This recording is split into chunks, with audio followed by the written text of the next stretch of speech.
Anda yang diungkit-ungkit adalah Anda menelantarkan taman-taman yang sudah dibuat bagus oleh Pak Jokowi, oleh Pak Ahok, ya. Waduk Pluit misalnya, ada itu di video-videonya berantakan, kumuh.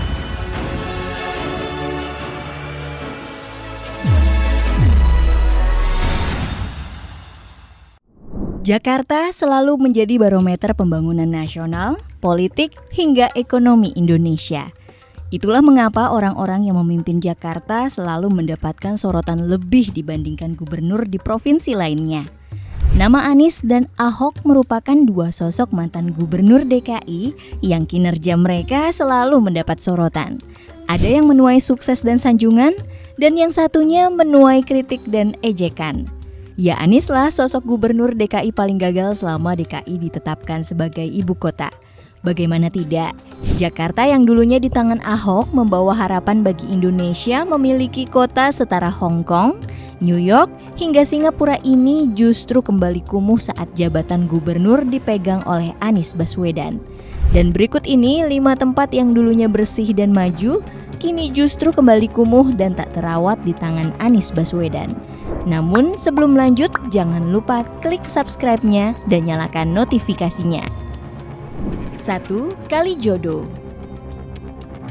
Seperti yang kita ketahui, kawasan Kalijodo merupakan kawasan prostitusi dan perjudian terbesar di Asia Tenggara, yang dimana kawasan ini kemudian berhasil diubah oleh Ahok menjadi ruang terbuka hijau. Transformasi fungsi lahan yang sebelumnya merupakan pemukiman ilegal itu berhasil menjadi ruang terbuka hijau dan menjadi salah satu primadona warga Jakarta sebagai destinasi wisata gratis. Setelah selesai dibangun, wajah baru Kalijodo diresmikan oleh Ahok pada tahun 2017. Berbagai fasilitas disediakan di sini, mulai dari taman bermain anak, tempat bermain skateboard, hingga lintasan sepeda BMX. Fasilitas ini juga membuat Kalijodo ramai dikunjungi, khususnya di akhir pekan.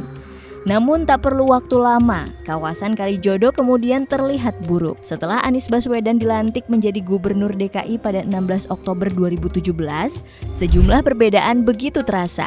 Jika zaman Ahok Kalijodo begitu bersih dan terurus, kini lihatlah wajah Kalijodo sekarang.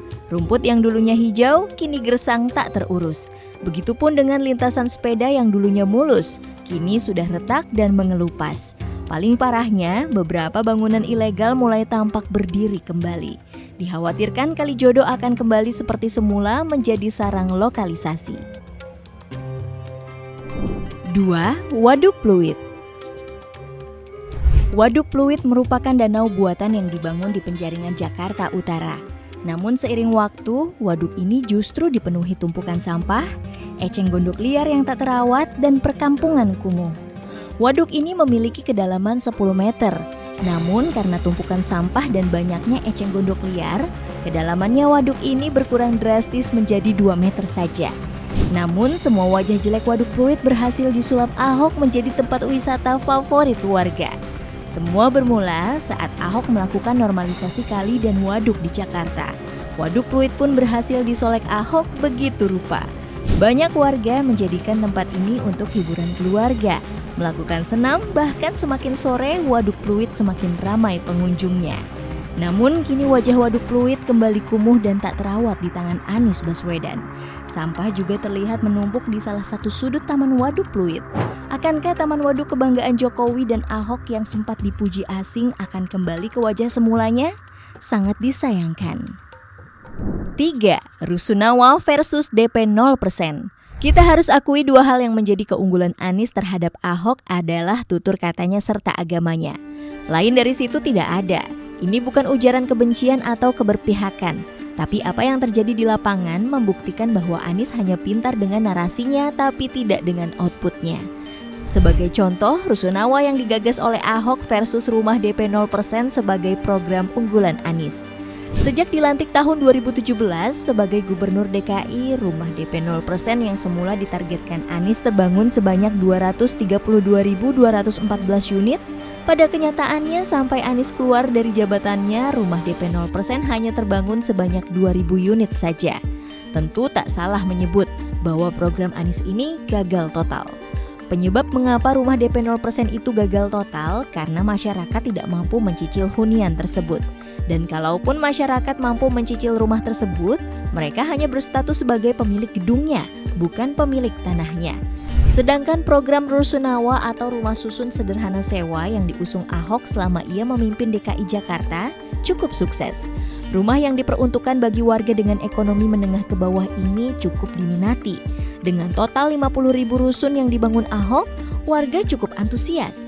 Misalnya, rusun di KS Tubun Palmerah Jakarta Barat ini dilengkapi dengan fasilitas lift, taman, shower, dan tentu saja ada petugas kebersihan yang menjaga rusun tetap asri. Itulah mengapa politikus dari PKB Hasbiallah Ilyas meminta Anies Baswedan kala itu mengubah kembali rumah DP 0% menjadi Rusunawa. 4. Hilangnya pasukan Orange. Pasukan penanganan prasarana dan sarana umum yang identik dengan seragam orange di zaman Ahok berseliweran. Keberadaan mereka di tempat-tempat umum, pasukan orange ini bekerja dengan giat melakukan pembersihan kota dan segala fasilitas publik di Jakarta. Keberadaan pasukan orange di zaman Ahok memang sangat membantu kota Jakarta terlihat bersih dan terawat. Selain itu, keberadaan pasukan orange juga membuat wilayah yang sering dilanda banjir cepat surut. Namun sayangnya prestasi dan gagasan yang dibawa Ahok dihilangkan oleh Anies begitu saja. Sejak Anies menjabat sebagai gubernur, pasukan orange yang dulunya begitu giat bekerja kini hampir tak terlihat keberadaan mereka. Saat disinggung masalah keberadaan pasukan orange, Anies justru menyerang dengan menyebut bahwa pasukan orange bukan mesin pencitraan yang harus terus terlihat di media. Menurut kalian pantas nggak jawaban seorang calon pemimpin seperti ini? 5. Gaya penampilan Ahok versus Anies. Menarik untuk membahas gaya tubuh dan perilaku dari dua sosok pejabat yang punya pamor di negeri ini. Ahok dan Anies keduanya memiliki gaya dan penampilan berbeda saat mereka diperiksa KPK terkait indikasi korupsi dari proyek pemerintahannya.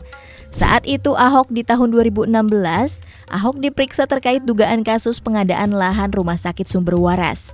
Selama 12 jam di ruang pemeriksaan, Ahok yang menggunakan kemeja batik coklat keluar dengan wajah segar dan senyum sumringah di depan para wartawan.